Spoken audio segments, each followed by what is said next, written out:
ആത്മീയ സംഗീത രംഗത്ത് പഴഞ്ഞി സ്വദേശി വർഗീസ് തമ്പിയുടെ യാത്ര 4 പതിറ്റാണ്ട് പിന്നിടുന്നു. പഴഞ്ഞി പുലിക്കോട്ടിൽ തമ്പി ലൂസി ദമ്പതിമാരുടെ മൂത്ത മകനായ വർഗീസ് ചെറുപ്രായത്തിൽ തന്നെ സംഗീത ലോകത്തുണ്ട്.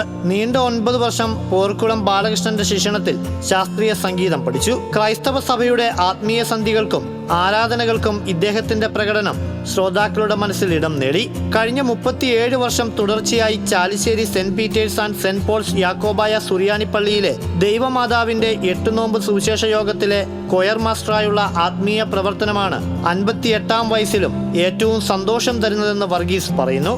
പഴഞ്ഞി, കുന്നംകുളം, ചേലക്കര തുടങ്ങിയ വിവിധ പ്രദേശങ്ങളിലെ സുവിശേഷ യോഗങ്ങളിലും മറ്റ് ക്രൈസ്തവ ദേവാലയങ്ങളിലും നിറസാന്നിധ്യമാണ് വർഗീസ് തമ്പി. മോർ കൂർലോസ് ബാവയുടെ പേരിൽ പുറത്തിറക്കിയ ആൽബത്തിൽ സംഗീതമൊരുക്കിയത് ഇദ്ദേഹമാണ്. സംഗീതയാത്രയിൽ ഭാര്യ ഷാഗിയും മക്കളായ ഹന്ന, ടെറ്റസ് എന്നിവരും പിതാവിന്റെ സംഗീത ജീവിതത്തിന് മികച്ച പ്രോത്സാഹനമാണ് നൽകുന്നത്. TCV കുന്നംകുളം.